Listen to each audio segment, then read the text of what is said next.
Feliz día domingo, donde te encuentres, ya sea de tarde, ya sea de noche, en cualquier momento es importante conectarnos en Domingo de Live con María José.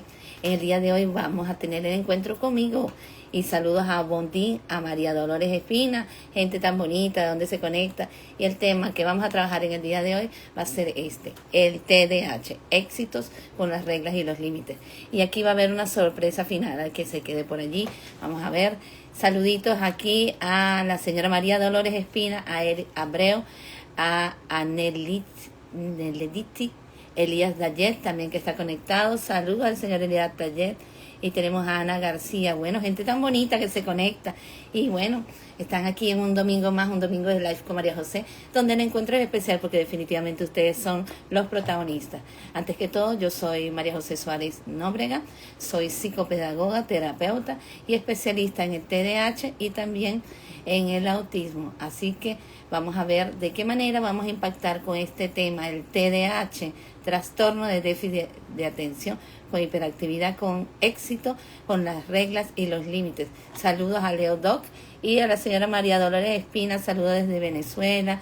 Bueno, gente bonita, hoy vamos a tocar un tema muy importante. Hoy van a tener el live conmigo. Y recuerden, si se quedan al final, hay una mega sorpresa para todos, en donde vamos a nosotros definitivamente conocer más acerca de este trastorno del neurodesarrollo, en donde hay unas limitantes y en donde hay unas características, unas competencias muy importantes que debemos nosotros concientizarnos para poderlos ayudar. ¿Ok? Cuando vemos allí en esa lámina, vemos un trastorno en el neurodesarrollo, en la corteza neurocentral, en donde afecta la atención, la concentración, la memoria y hay un hiperfoco. También hay una característica muy determinante en estos chicos que es la cantidad de hiperactividad que presentan. ¿Por qué ocurre esta hiperactividad y de qué manera podemos regularlo? Vamos a ver alguna de estas personitas que están aquí conectadas. ¿Tiene a alguien que presente el déficit de atención con hiperactividad o solamente el TDA, que es el trastorno de déficit de atención? ¿Ok? Mientras se conecta más la comunidad, bueno, yo voy a dar un intercambio de algunas ideas para que podamos darle inicio a la jornada del día de hoy, de este domingo, con este tema tan interesante, en donde trabajamos la vez pasada conmigo el TDAH sobre las vertientes más básicas, ¿ok? ¿Cuál es la importancia de por qué se llama el TDAH, qué ocurre, qué características o cómo podríamos nosotros definitivamente definirlo? Cabe mencionar que este live tiene una característica, un propósito, es brindar herramientas de gran valor para ustedes y presentar al final una gran sorpresa de las cuales deben quedarse. Tenemos a Rafi Raquena, en donde vamos a irnos conectando. Bueno, en este tema vamos a hablar acerca del trastorno de déficit de atención, tomando en consideración que el trastorno de déficit de atención con hiperactividad es un trastorno del neurodesarrollo que afecta específicamente tres aspectos: la atención, la concentración y la memoria, haciendo que estas personitas pierdan el foco. Se hace lo que se llama el hiperfoco, que lo hemos hablado en varias de las publicaciones que he realizado, y por tanto se hace una evaluación de un equipo multidisciplinario en donde debe estar participando específicamente neurología, psiquiatría, psicopedagogía, terapeuta de ocupacional o terapeuta también del lenguaje. Estos especialistas van a dar un insight acerca de los puntos que les determina, porque, por ejemplo, el neurólogo es de gran importancia en este diagnóstico. ¿Por qué? Porque él realiza una resonancia magnética, lo cual le permite a esta familia y a este joven tener más validez, cómo está el control neuronal, cómo está lo que es la corteza neurocentral y ese tipo de cosas que nosotros necesitamos saber, porque a veces aplicamos algún tipo de terapia y no nos damos cuenta que el problema está desregularizado por causa de la parte neuronal. Saludos a 7 Vidas Renal, que está conectada aquí. Un gran saludo a una gran amiga. Y bueno, dando inicio a esto, yo quiero primero comentarles, porque ya tengo varios años de experiencia, pero quería hacer un resumen de un caso, ¿ok? Un caso que se llama Rafael, ¿ok? El caso de Rafael es un chico que tiene aproximadamente entre 16 años, va a cumplir los 17, y es un niño que desde pequeño tiene un déficit de atención con hiperactividad, en donde últimamente ha presentado mucho se ha desfocalizado, es decir, ha perdido las conductas básicas. ¿Por qué? Porque de repente le cuesta seguir normas, le cuesta seguir convenios o reglas en el salón de clase. Es un niño en donde hay un ajuste curricular, pero hay mucha variabilidad de la conducta de él, y hay una asistencia de psiquiatría y de neurología, más no de psicología ni de psicopedagogía.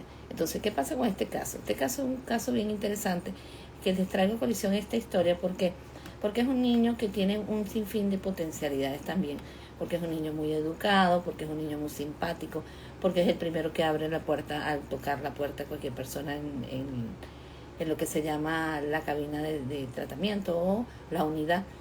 Es un niño que está dispuesto a buscar interacción social, pero pregunta demasiadas cosas, y entonces muchas veces la gente lo suplanta o lo pone hacia un lado, porque él es incesante con las preguntas, pregunta y es parte de su trastorno de déficit de atención.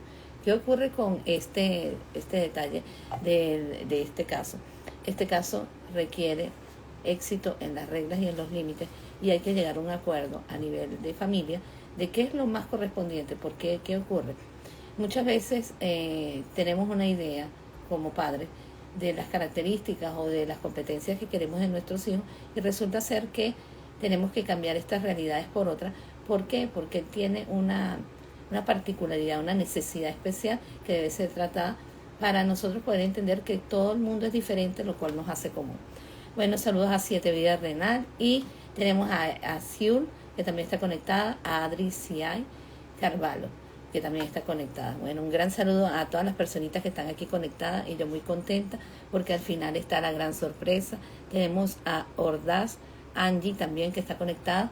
Y bueno, vamos a pasar a conocer, cuando nosotros tenemos como padres el diagnóstico, ocurre una cantidad de escenas de mitos. ¿Okay? Cuando hablamos de mitos, yo voy a hablar los 3 mitos más comunes del TDAH, de los cuales nosotros como padres, y muchas veces las personas que tienen acompañamiento de estos niños, ya sean docentes que no tienen tanta preparación, pueden estar viviendo esta ansiedad de caer en estos mitos. Uno de los mitos que yo puedo señalar aquí es que los niños con TDAH se curan. Los niños con TDAH no se curan, se tratan. ¿Por qué? Porque la persona con déficit de atención, con hiperactividad, nace con el déficit de atención y muere con el déficit de atención. Saludos a Alejandra So, que también está conectada. Y bueno, vamos aquí de una vez, voy a ir colocando también el tema, el TDAH. Recuerden que tienen que quedarse hasta el final para una gran sorpresa que les tengo por aquí. ¿Ok? El TDAH, ya se han conectado otras personas. Quería saber si alguna de estas personas tiene a un familiar o a alguien que tenga déficit de atención, que también puede participar con sus preguntas, o aquellas personas que tengan algún amigo que también lo quieran acompañar y saber acerca de su proceso.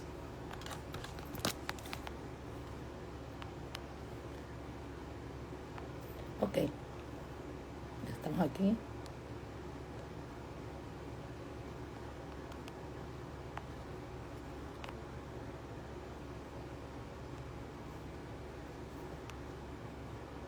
Ok, aquí ya lo voy a fijar el comentario.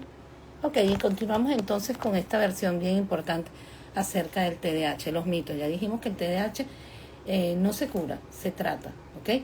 Y que hay que estar consciente de una cosa. Hablamos del TDAH desde el punto de vista de que todos tienen que ser medicados. No todos tienen que ser medicados. En algunos casos ocurre que algunos requieren de la medicación. ¿Por qué? Porque hay un desbordamiento neurológico, donde hay unos picos en el flujo neuronal, y en donde de una neurona a otra neurona hay ciertos huecos, por llamarlo así, que debemos nosotros tratar de unificar un poco más, porque estos huecos que yo le hablo a nivel de las neuronas que van corriendo así, traen como consecuencia de que en este huequito que existe aquí, el niño pierde el control, y entonces se pone más inquieto, se pone más activo y requiere de más focalización, ¿ok? Otro de los mitos importantes son los límites frustran demasiado. ¿Qué pasa con el TDAH? Los límites no lo frustran. Los límites lo que hacen es encaminarlo a él poder saber cómo actuar en una situación. ¿Por qué? Porque muchas veces, como tienen el problema de la atención y la concentración, piensan que algo que está siendo chistoso resulta ser que está siendo disruptivo, es decir, altera la comunidad. ¿Okay? Saludos a Activist Betty, que tenemos aquí, a Aderao, también que está conectada. Y Alejandra Son nos hace una pregunta, ¿es el mismo tratamiento del TDAH con el Asperger?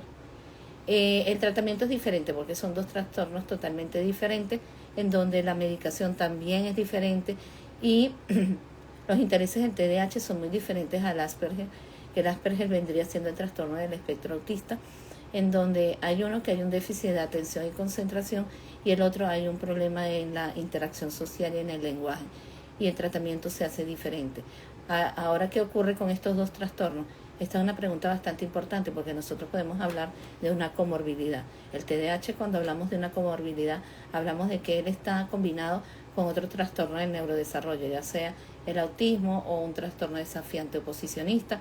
Algunos de estos trastornos que pueden traer como consecuencia un desbordamiento de la conducta y de la adaptación.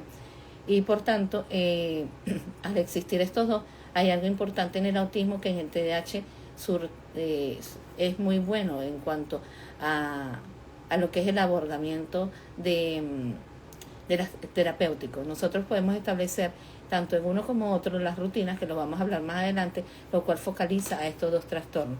Pero en cuanto a la medicación y a los intereses son muy diferentes, ¿ok?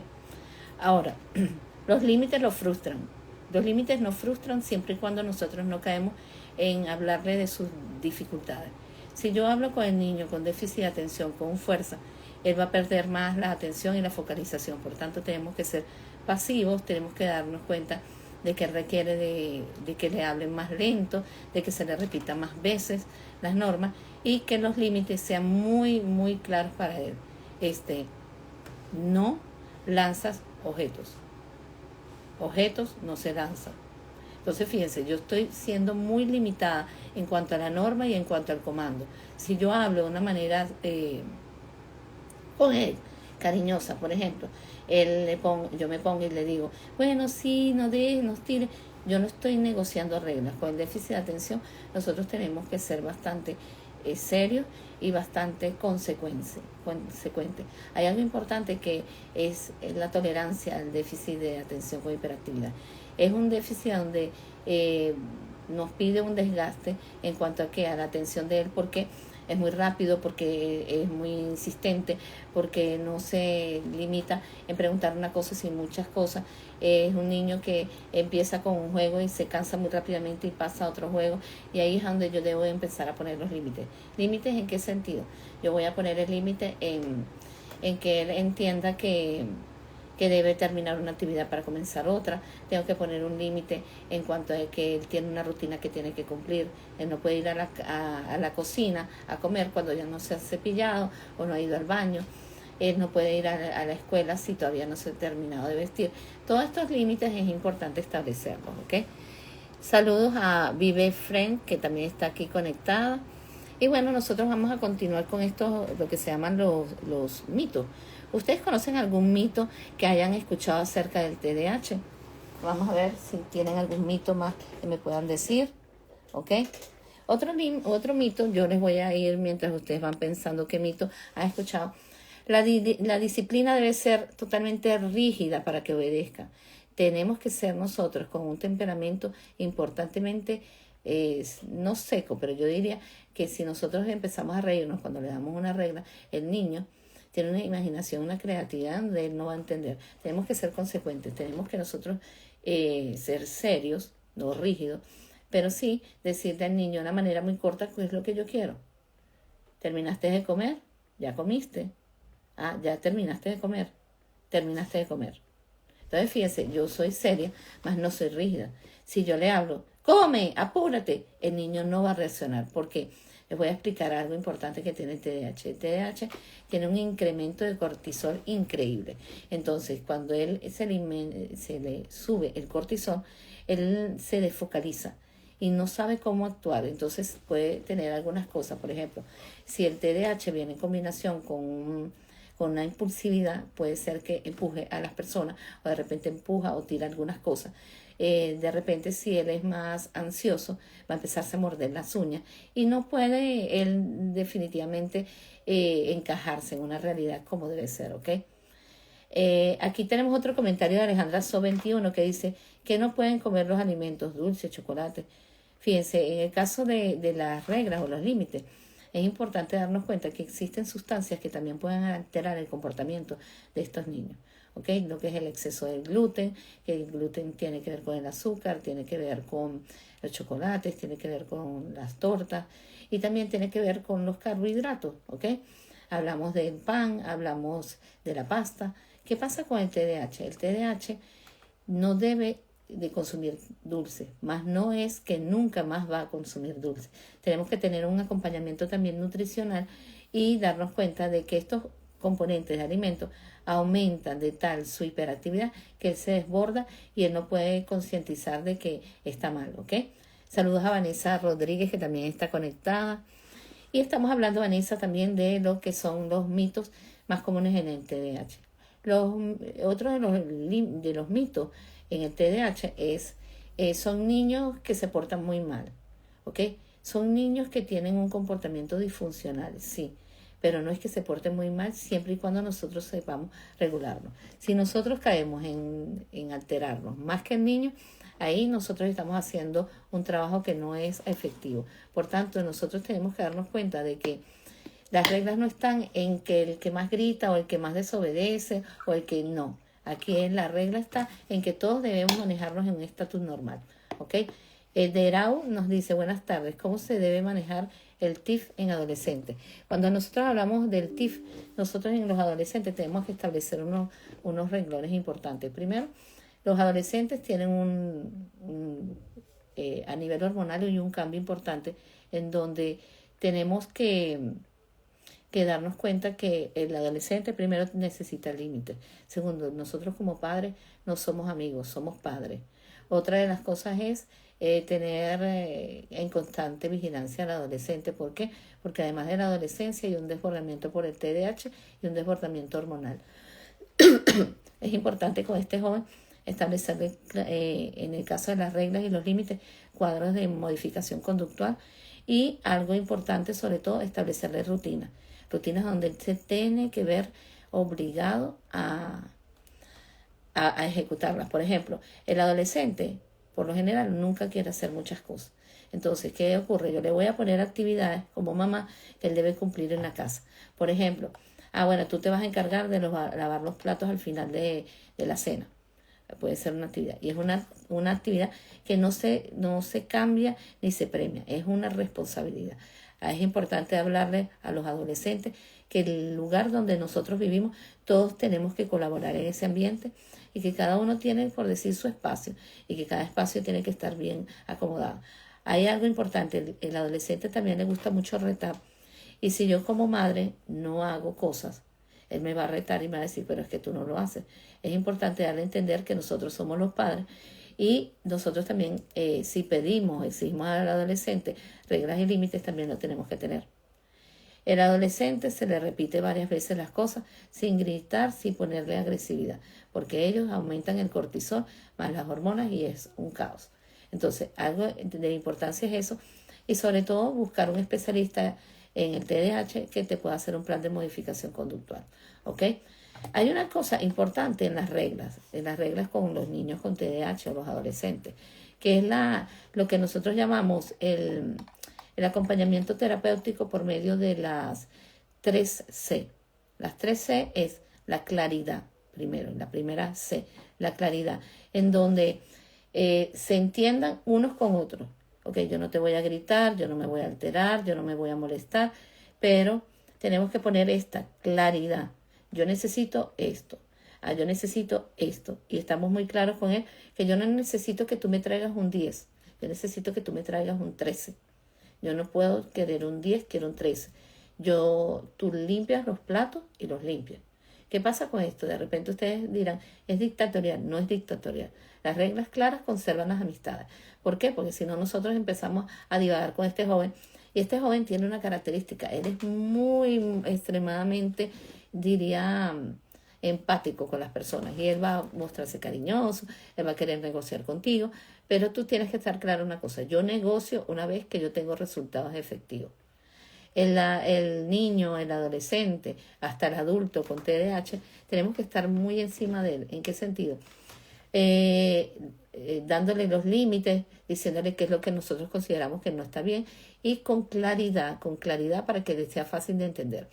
Por ejemplo, si yo agarro y le digo al niño con TDAH o al adolescente, lava los platos para que mañana los tengamos limpios para volver a cenar. Él se quedó en cenar. Entonces no podemos dar tantas explicaciones. Tienes que lavar los platos. Tienes que lavar los platos. Ese el para ya es algo que va a agregar más a la conducta. A mí lo que me interesa es que él lave el plato. ¿Qué pasa? Para él es más claro, es más fácil. Por ejemplo, si yo le digo, ve a buscar los colores para que pintes este diseño que te quede bellísimo, para que la maestra esté feliz. Se queda feliz. Lo demás se lo olvidó. Ve y busca los colores. Ajá, cuando ya tenga terminado esto, más o menos, le decimos, te quedó muy bello, ¿sabes? Te quedó muy bello. Te quedó muy bello y sigue pintando. Cuando ya termina, se le dice, la maestra va a estar feliz mañana. Ahora sí podemos nosotros utilizar todo lo que queríamos decir al inicio. La segunda C en el tratamiento es la consistencia. Consistencia que se aplique siempre. Yo, por ejemplo, bueno, como ya veo que ya te has encajado en las rutinas de la casa, ya no lavas más los platos. No, él se queda para lavar los platos. ¿Qué ocurre? Yo puedo llegar a una negociación con él de que, bueno, ya no los vas a lavar todos los días, pero vas a lavar el lunes, vas el martes a barrer la cocina, así. Yo puedo intercambiar actividades, pero no puedo dejar de ser consistente. Si yo quiero un objetivo con él y sé que lo puede lograr, tengo que ser consistente. ¿Consistente en qué sentido? Bueno, que constantemente nos damos cuenta de que él puede sentir, de que él puede saber y que él puede interactuar, ¿ok? ¿Hay alguna pregunta por los momentos? Saludos a Mariel, a Josmar, que también está conectada. Y aquí vamos a seguir con lo que es la parte de TDAH, éxitos en reglas y límites, ¿ok?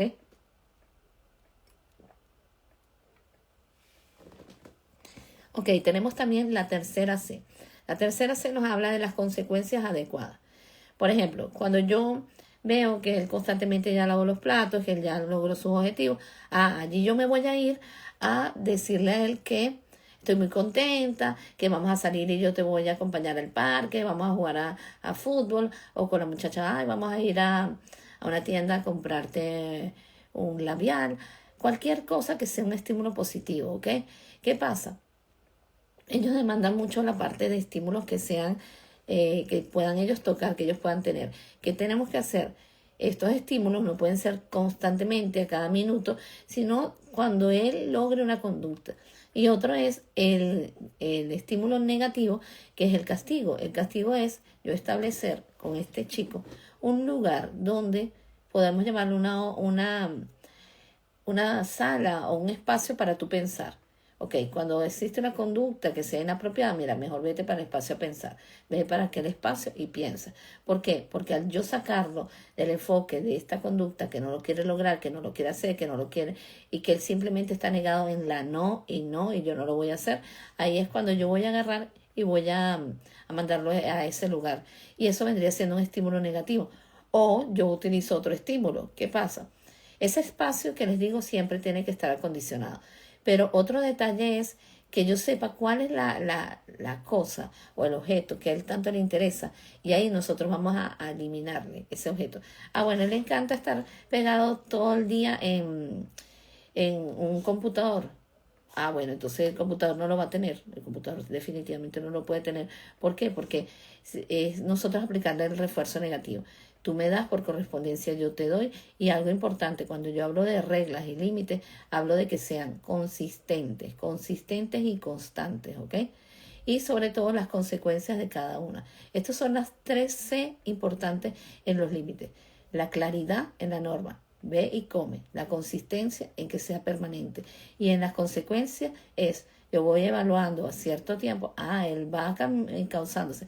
Ahora yo voy a darle el estímulo positivo o simplemente voy a quitarle el estímulo. Saludos a Beatriz, tenemos a Jesús David y tenemos a Karina. Saludos a todas las personas que se han conectado. Y algo necesario que nosotros tenemos que saber.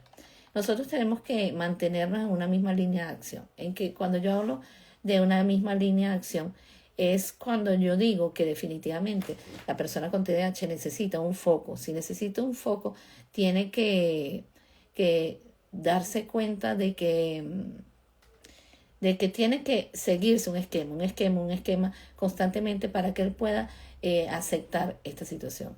¿Ok? Aquí nos dice Jesús David que yo creo que la consistencia es la clave. Yo también pienso que es una de las grandes claves porque ¿qué ocurre con esto? Si nosotros no nos vamos a enfocar en que esto tiene que ser por siempre, el niño en la primera que se cambie, el niño no va a lograr el objetivo. ¿Ok? Ahora vamos a hablar de otro aspecto que nos interesa también, que es este aspecto, el aspecto de las emociones, ¿ok? Aquí vemos las emociones en el TDAH. El niño con TDAH tiene esta cantidad de emociones, ¿ok? Se siente frustrado, se siente triste, se siente enojado, se siente sorprendido. Cuando yo digo estas claves, hablo de que sí, el niño hay momentos en que no entiende qué es lo que está pasando en el ambiente y se siente frustrado. Si yo, por ejemplo, le muestro cómo está y le muestro de repente una clave visual. Las claves visuales son muy importantes en el TDAH. ¿Por qué? Porque yo le puedo decir lo que está apropiado, lo que no está apropiado, puedo hacer cuadros de modificación conductual con carita feliz, con carita triste, con no me gusta, sí me gusta, dependiendo también de las edades cronológicas. Pero cuando yo le empiezo a mostrar cómo es una persona frustrada, él empieza a darse cuenta de que, bueno, esto es lo que me está pasando, el TDAH no le gusta que el contexto se meta con él y él empieza a bajar la intensidad de la emoción. Si nosotros no manejamos sus emociones, nosotros no podemos llegar a nada. Si, por ejemplo, él está haciendo una tarea con mamá o con papá y ya tiene 1 hora, ya el niño está agotado, ya está cansado de la tarea, y más porque él tiene un déficit en atención, concentración y memoria. Entonces se siente frustrado porque la mamá le dice otra vez y otra vez hay que borrarte, es que tú no entiendes nunca nada, y ese tipo de cosas. Y empieza la mamá a perder la paciencia. Él empieza a quedar ahí frustrado y cuando se queda frustrado empieza a este aspecto de no lo voy a hacer, me molesto, le doy un grito a mi mamá, lanzo un objeto, o si no empiezo a gritar de tal manera que todo el ambiente quedó mal, ¿ok? Entonces es importante nosotros señalarle, mira, estás en este momento en esta escena no te hace bien a ti, no te hace bien a mí, y en este caso de las tareas tenemos que compaginar tiempos. ¿En qué sentido? Bueno, el estudio unos 10 minutos. Vamos a allá, vas a tomarte un jugo, siéntate un ratico, ponte los audífonos o ve un momentico televisión y regresas en 5 minutos. Cuando nosotros lo hacemos así, él va a tener más ganas de querer interactuar. Ahora, ¿qué pasa? Las personas que guían este proceso del aprendizaje dicen, no, pero cuando ya vio televisión se perdió. Él no se perdió. Él fue más flexible a nivel neurológico, porque si no ya iba a subir el pico. Y cuando sube el pico es terrible. ¿Por qué? Porque yo tengo que armarme más de paciencia. Y cuando yo pierdo la paciencia y empiezo a gritar, porque él está desbordado, allí es que nosotros perdemos como tal. Entonces tenemos que darnos cuenta que las tareas o las actividades tienen que haber un intervalo de tiempo de receso. Ah, bueno, mira, tú vas a estudiar las tablas, la tabla del 2, unos 3 minutos, y después vas a ir a ver 5 minutos de televisión y regresas en 3 y haces 3 minutos más. Entonces es más efectivo así que poniendo al niño como, porque él se va a sentir frustrado, él va a sentirse como condenado, él va a sentirse como que está sufriendo, está en sufrimiento total por el aprendizaje que le cuesta, y mamá me pone la tabla 1 hora encima, ¿ok? Hay algo importante, por ejemplo, en ese proceso de aprendizaje mecánico. Ese aprendizaje tenemos una tabla del 0 al 10. Vamos a trabajarlo del 0 al 5 por una semana. Y después trabajamos del 6 al 10 la otra semana. Va a ser más flexible para él. Porque, ¿qué pasa? Después vamos a hacer la tabla salteada. Y va a ser otra vez una frustración. Pero ¿qué pasa si yo trabajé una semana constantemente y empecé a hacerlo salteado en esa semana? Son cinco números. Y en la otra van a ser menos. Entonces son 5 y 5. Y él lo va a ver como que no es tan pesada la carga, ¿ok? Saludos a todas las personas que se conectaron, a Rocío Valdés, a Mayuper, tenemos a mí, a María Villamizar también conectados aquí. Estamos hablando de TDAH, éxitos en reglas y límites. Y en este momento estamos hablando específicamente de la importancia de las emociones en las personas con TDAH. Triste. Cuando nosotros vemos a un niño con TDAH que está triste, esta es una conducta, una emoción muy importante que tenemos que tomar en cuenta. ¿Por qué? Porque al sentirse triste es porque se siente que no rinde. Él se da cuenta que le cuesta, él se da cuenta que los demás lo comparan. Entonces, en este momento nosotros tenemos que mostrar nuevamente una figura y decirle que esto no es lo que debemos hacer, sino que darnos cuenta que a todo el mundo en su proceso nos costó y que él requiere que lo tengan más acompañado y él aceptar las situaciones. ¿De qué manera también hablar? Si hablamos de un adolescente, tenemos que hablar, el llanto resuelve el problema, no resuelve el problema, entonces vamos a resolver nosotros el problema. Llegar a unas reglas bien claras, ¿en qué sentido? Bueno, tú estás llorando, esto no resuelve el problema. ¿De qué manera crees tú que yo lo pudiera resolver? Y él va a ir dando algunas señales, ¿ok? Algo necesario también es el enojo. El enojo viene la ira, viene la rabia, viene la cantidad de palabras que salen de él y él no entiende ni siquiera por qué lo dijo. Y esto trae como consecuencia también la, ¿cómo se llama? Trae como consecuencia, y el enojo trae como consecuencia de que las reglas se paralizan, en donde él empezó a tomar comportamientos irritables, en donde no se llegó a acuerdos.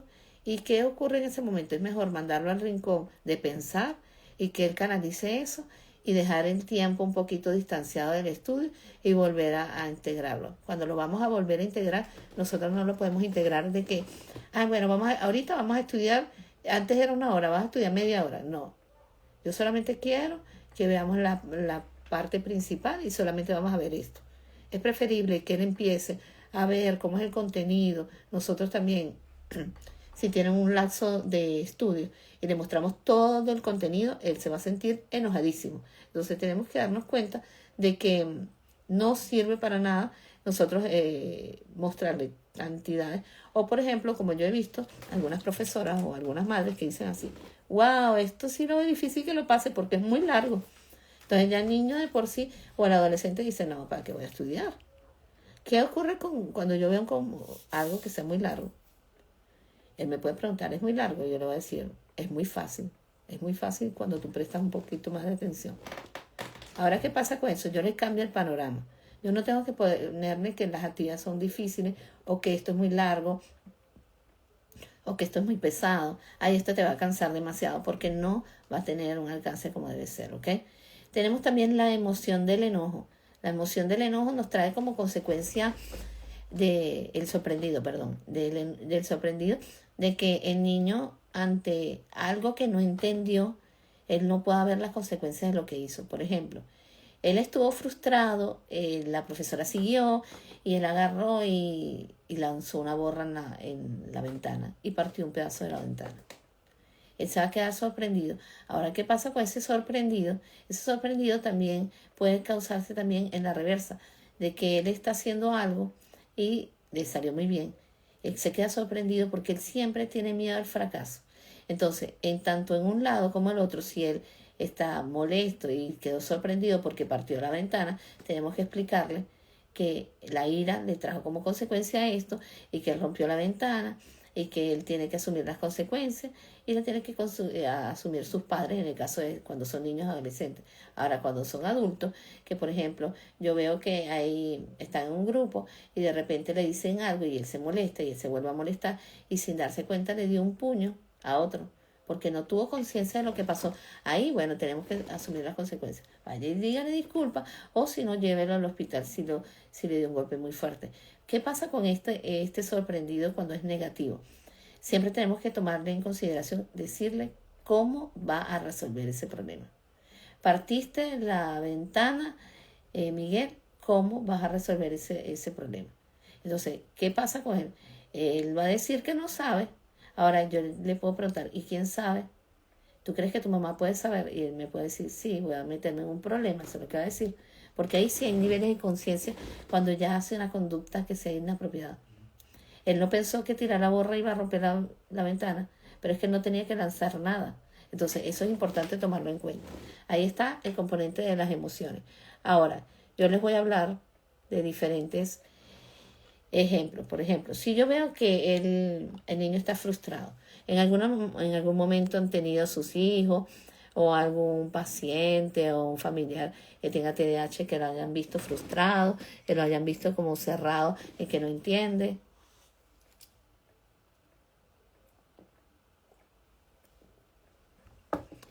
Ok, si eso ocurriera, de tener a una persona que se siente frustrada, nosotros lo primero que tenemos que hacer es ponerlo a un lado, muy alejado del estímulo que lo está perturbando. Nosotros siempre tenemos que buscar qué es lo que causó la conducta. Él se enojó por la tarea, porque él ve el cuaderno y vio que había una suma y él odia la suma. Ahora, ¿qué pasa con esto? Se siente frustrado. Le decimos, respira, cálmate, juntos vamos a conseguir hacer esta suma. Piensa que es poco a poco y que yo no quiero que lo hagas tan rápido. Yo quiero que tú lo hagas y vamos a hacer, son 6, y yo quiero que tú hagas 2 y después te vas a descansar porque estás muy cansado y después regresas con 2 y después regresa. ¿Qué pasa cuando yo le diga que va a regresar en la C, cuando sea la tercera set de 2? Yo le tengo que decir, y esto que va a ser poco a poco es sí y sí elaborado. Porque ¿qué pasa? Cuando yo le digo al TDAH que es no, no o sí, sí, así con este tono de voz cálido, él va a entender que no está bien y que tiene que mejorarlo. Él va a entender de una manera más plácida que él debe entender las cosas de una manera más lógica y darse cuenta de que las situaciones pueden cambiar. ¿Ok? Ahora, en el TDAH hay 3 prácticas muy importantes que se deben aplicar. ¿Ok? Una es de la clave, es como tablas de recompensa visuales. ¿Ok? Nosotros tenemos un cuadro, ¿ok? Que nosotros vamos a ir registrando la conducta y esa personita con TDAH va a tener la capacidad de decir, bueno, voy bien, voy mal, dependiendo de las caritas, dependiendo también de si es sí o si es no. Es importante tomar en cuenta esto. Ahora, yo les voy a poner aquí otro recurso para que ustedes lo puedan ver. Y es el de las rutinas en el TDAH. Fíjense que yo, por lo general, cuando trabajo con estos niños como especialista en el TDAH, yo soy la que establezco las rutinas en concordancia con la mamá, con el niño y todo eso. ¿Qué pasa con esto? Yo voy hablando con él y le voy preguntando, ¿qué es lo que tú haces cuando te levantas en la mañana? Bueno, yo me levanto. Entonces él empieza a echarme el cuento que sí se levanta, que le cuesta mucho, que le da sueño y todo eso. Y luego de que él se levanta, le digo, bueno, ¿qué es lo otro que tú haces? Bueno, yo me cepillo los dientes. Ok, entonces tú te levantaste y te cepillaste los dientes. Y después, ¿qué hace? Bueno, después o voy al baño o me cepillo, dependiendo de lo que él hace. Hay cosas que él tal vez no hace, pero que yo la voy a agregar, ¿ok? Por ejemplo, en esta rutina pasamos de cepillarse a ir a desayunar. Podría haber en ese intervalo ir al baño, ¿ok? Entonces, ¿qué pasa? Son unas tarjeticas que yo voy a ir haciendo así. Y voy haciendo, muchas veces lo hago como el marco que tengo atrás. Voy haciendo una tarjetica, va agarrándose con otra, va haciéndose así. Y el niño tiene como más enfoque de conectarse, de entender lo que está pasando. ¿En qué sentido? Bueno, el niño va a saber, bueno, ya me levanté, ahora que me toca hacer, voy a ir a donde están las tabletas y veo que me toca cepillarme. Y bueno, ya terminé de desayunar, no sé qué es lo que voy a hacer y voy otra vez. Llega un momento que esto se hace tan mecánico, el aprendizaje, que él aprende. Entonces, el aprendizaje mecánico es el más efectivo. Por eso que hablamos como especialistas que la terapia ABA, que es la terapia comportamental, es el enfoque más apropiado para estos niños y que tenemos que tomar en consideración que son también tablas de conductas y de consecuencias y de comportamiento, y al final va a tener un beneficio. ¿Por qué? Porque el niño va a poder jugar, si cumplen las rutinas, y ahí nosotros podemos meter conductas que él no quiere adquirir. Por ejemplo, es un niño que no quiere comer. Bueno, yo le tengo que poner que no va a comer. Disculpen. Entonces, seguimos, vamos a ver, saludos a María Leso, a Fly Blue siempre de la mano con Domingo de la Disco María José, a Lucrecia Requena también, tenemos a Nuevo Sentir, a la profe Lu, mucha gente bonita, muchísimas gracias. Quería preguntarles si hay alguno de ustedes que tiene un familiar o tiene a alguien que está asistiendo con TDAH, por favor. Discúlpenme, pero estoy un poquito con gripe. Entonces, hay algo importante que yo quiero que sepan. Este live tiene como objetivo hablar de las reglas y los límites en el TDAH, pero hay una gran sorpresa al final, así que no pueden faltar, tienen que quedarse hasta el final, ¿ok? Entonces, los recordatorios de las imágenes es importante. Por ejemplo, él es un niño, nosotros tenemos en el salón de clase y él siempre se cambia de puesto. Él se va para este puesto, se va para este puesto, se va para el otro puesto. Entonces, ¿qué ocurre? Yo le voy a poner a él el nombre, como el nombre de los demás, pero a él le voy a poner un símbolo. Ah, ¿qué es lo que más te gusta a ti? Ah, bueno, a mí me gustan los helados. Yo le voy a poner el nombre de Luis y le voy a dibujar un helado. Entonces, ¿qué va a pasar con este Luis? Este Luis va a estar más encajado en entender que él va sentado allí. Otra de las cosas es yo focalizarlo con algunos tipos de tonos de voz, algunos tipos de imágenes que pueda tener en el cuarto que me identifiquen que está haciéndolo bien o que lo esté haciendo mal. Si yo, por ejemplo, le indico a él, le enseño con el reloj que a las 9 de la noche se va a dormir, él cuando vea el número 9, él ya sabe, o cuando vea que está cerca, ah, bueno, me tengo que ir a dormir. Es un establecimiento de conductas por medio de repetición. Saludos a Diana, también que está conectada. Estamos hablando del TDAH, éxitos en reglas y límites. Y bueno, como les dije, las rutinas estructuradas tienen que ser rutinas en donde yo hable con él que va a tener esa rutina. Yo no le puedo establecer una rutina abruptamente sin negociar con él. Una de las cosas, cuando tenemos la rutina, la parte de estudiar, vamos a nosotros colocar muy claramente. Estudia o hora de lectura, 10 minutos. Hora de descanso, 10 minutos. Hora de lectura, 10 minutos. ¿Qué pasa? Y es lo que yo hablo muchas veces con los padres. Una hora ya es exagerado para un niño con TDAH. Ustedes dirán, pero el contenido no alcanzó, mucho contenido. Vamos a intentar dividir ese contenido por pedacitos. Ah, bueno, hoy va a estudiar 3 cositas del tema. Va a estudiar. La va a estudiar de calidad. ¿Qué pasa si nosotros ponemos a este niño 1 hora a estudiar? Se va a frustrar, se va a enojar, se va a sentir totalmente triste porque no adquiere aprendizaje. Yo prefiero que él adquiera la media parte del texto en una semana y la media parte del texto en la otra semana, que sea mucho más efectiva para él, ¿ok?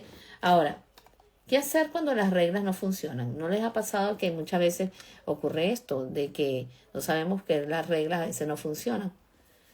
¿Por qué será que yo le digo a Juan, ve y coloca el objeto allá y no lo hace? ¿Por qué será que cuando llega a la casa se le ha repetido 1000 veces que los zapatos se quedan en la puerta y siempre se mete con los zapatos en la puerta? O por ejemplo, en el momento de nosotros sentarnos a comer, él hace ruido al masticar o ruido al beber algo. ¿Les ha pasado eso? ¿O lo han visto? Ok, vamos a ver. ¿Les ha pasado alguna vez de tener un niño con TDAH que se manifiesta muy inquieto en el momento de sentarse, en el momento de hacer una actividad o, por ejemplo, interrumpe las conversaciones?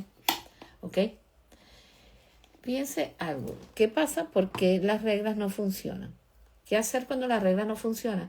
Es explicarle al niño qué es lo que no está apropiado, por qué está rompiendo la regla y cuál es la ganancia de ser impulsivo, de mostrarse desestructurado, de mostrarse que no es lo lógico. Si nosotros estamos en un almuerzo y está la abuelita, está la mamá, está el papá, y el niño está haciendo ruidos, el niño está masticando y haciendo otra cosa, el niño de repente está de un lado para el otro, que nosotros tenemos que especificarle. Ok, Juan, trata de quedarte quieto porque no vas a disfrutar la comida como debe ser. ¿Ok? Eso es lo primero que yo le puedo decir. Pero después le voy a decir, ¿quieres que retire el plato? ¿No te sientes bien y te retiro el plato? ¿Será mejor quitarte el plato? ¿Qué pasa cuando yo le digo que le voy a quitar el plato? Él va a empezar a adecuarse. Pero ¿qué pasa? Si yo agarro y le doy la premisa de que le voy a quitar el plato y él se desborda más y yo no le quito el plato, él gana en cuanto a la regla. Él hizo lo que él quiso y él no quiso prestar atención. ¿Qué ocurre? Hay una hiperactividad. Entonces, ¿qué ocurre? Yo tengo que agarrar y decirle, mira, vamos a hacer una cosa. Ve al baño, te lavas las manos, te lavas la cara y regresas con otra actitud. ¿Y qué ocurre si yo a este niño lo mando al baño varias veces? Va a llegar un momento que él va a tomar conciencia de que él tiene hambre y que va a comer. Si yo no hago este tipo de cosas, el niño no entiende, ¿ok? Saludos a Gisbela Reaza desde Venezuela, a Eu Suárez también que está conectada. Entonces, hay algo importante. Si yo no pongo las reglas, yo no me puedo yo no puedo establecer que si yo no pongo la regla y pongo la constancia y pongo la formalidad de la regla, el niño no va a alcanzar nada. ¿En qué sentido hablo con esto? De que si yo no pongo la regla, el niño va a seguir más ansioso, más impulsivo y va a tener un hiperfoco en donde va a quererse hasta montar encima de la persona que tiene al lado.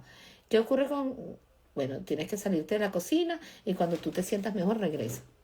Ve allá el espacio de pensar y regresa cuando... pero es que yo tengo mucha hambre. No, ve y cuando ya estés preparado, yo te traigo para acá. Vuelve otra vez con esto, vuelvo a hacerlo. Así sean 3 o 4 veces. A la cuarta vez él va a decir, tengo mucha hambre y me lo como.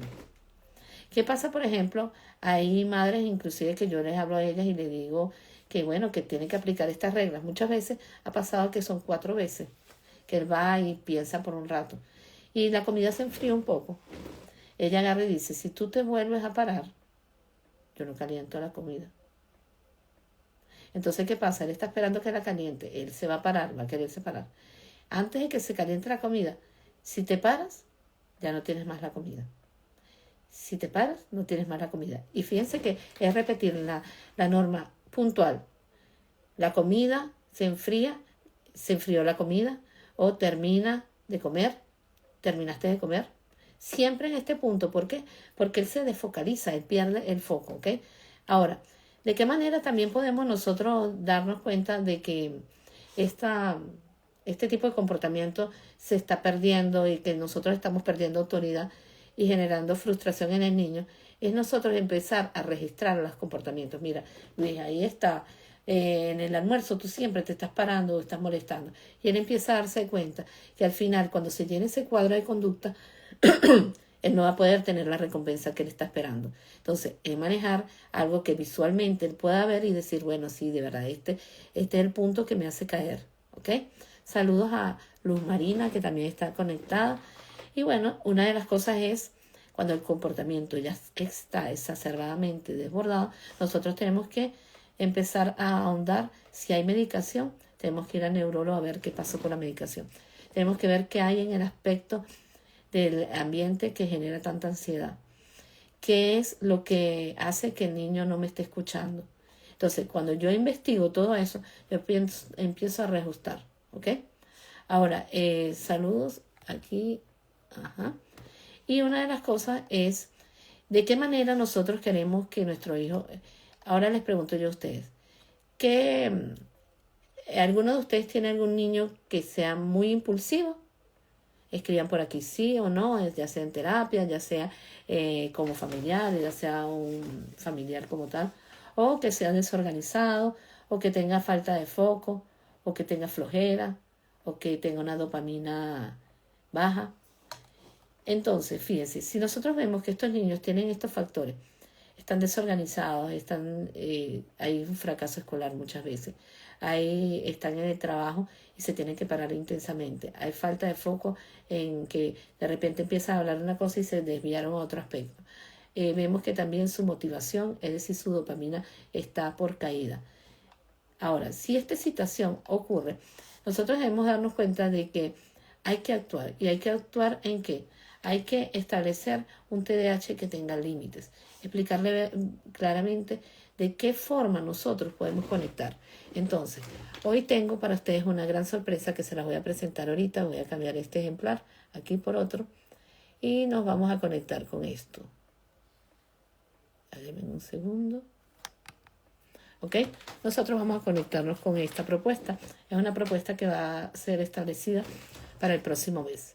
Vamos a estar hablando de criando el éxito en las personas con TDAH. Cuando hablo de criando éxito en las personas con TDAH, hablo es establecer los límites, establecer qué tipo de alimentación, establecer qué tipos de terapias son recomendadas y establecer sobre todo el éxito de que el niño se sienta bien y que el niño se sienta útil en cada una de las cosas que está realizando. Yo voy a estar aquí Aún se está programando para el próximo mes, pero cualquier persona que esté interesada en este curso puede escribir curso, yo curso, cuando yo postee este en vivo, y puede decirme que quisiera participar, ¿ok? Hay algo importante que es, hay técnicas en este curso, en esta masterclass que va a durar 2 días, a tener unas técnicas que son probadas y que tienen una probabilidad de mejora de conducta. A ver, un plan de modificación de conducta en camino que explicarle. Explicarle cómo la terapia cognitivo-comportamental tiene un éxito grandísimo en las personas con TDAH. Métodos para trabajar en casa y en la escuela que pueden ser efectivos para que esta persona con TDAH pueda focalizarse y se pueda establecer la rutina y también se pueda establecer qué tipo de refuerzo es más necesario para ello. Otra de las cosas es ofrecer el beneficio exclusivo de darles a ustedes una guía que sería un material que se les entregará con los tips más importantes para ser aplicados, y algo importante es, van a recibir un diploma acerca de saber sobre el TDAH y establecer un cambio en la parte comportamental. Algo importante también va a ser es que pueden contactar conmigo después del curso y que el curso va a estar disponible por unos tantos días en una plataforma que yo les voy a decir cuando ya estén inscritos. Y bueno, todo esto es importante para que a mí me pueda ayudar a la población con TDAH a servir en el plano de establecer un tipo de parámetro en familia, en la escuela, que puedan tener herramientas para que me puedan ayudar tanto a mí como a cualquier especialista a que esta población pueda ser bien tratada y bien aspectada. ¿En qué sentido? Que ellos puedan integrarse adecuadamente, que exista una escuela inclusiva adecuadamente, que a nivel laboral también se respeten los derechos de las personas con TDAH y sobre todo que esta persona tenga un interés de estar feliz. ¿Ok? Ahora es importante un mensaje clave que yo quería dejarles en el día de hoy, que las reglas y los límites son aliados en el TDAH. No son aliados en el TDAH, son enemigos cuando se hace un pedido de asistencia sin lógica. Por ejemplo, no hay consistencia, no vemos que hay un niño que está bien tratado y que el niño no entienda absolutamente nada. Es importante también que sigan mi contacto, me pueden escribir, como se los dije, yo estoy interesada en ese curso o curso del TDAH, cualquiera de las dos palabras, y yo con mucho gusto les daré información y tendré con ustedes una reunión en privado para poder hablarles de esta nueva propuesta que trae como alcance de que nosotros podamos dar herramientas clave y precisas cómo atender a una persona con TDAH. Bueno, quería saber si alguno tenía alguna duda, alguna de las personas está interesada por los momentos en la asistencia en este curso del TDAH. De todas maneras, vamos a seguir dando los live acerca del TDAH. Y algo importante es darnos la oportunidad de que tengamos formación. Si no tenemos formación, no sabemos cómo trabajar a la persona con TDAH. Darnos cuenta de que hay un cerebro que piensa diferente y que nosotros tenemos que adaptarnos a él. Y algo importante, que las personas, los niños, los adolescentes, inclusive los adultos con TDAH son personas que son sumamente creativas, sumamente especiales, son alegres, son rutinarios muchas veces y que nos dejan un gran alcance, siempre nos roban una sonrisa y que nosotros tenemos que hacer su mundo más especial. Bueno, quien les habló en el día de hoy fue María José Suárez Nóbrega, especialista en el TDAH, en el autismo y psicopedagoga. Muchísimas gracias a todos los que se conectaron. Un fuerte abrazo de mi parte y nos vemos para otro domingo de Live Comercial. Muchísimas gracias. Hasta luego. Chao.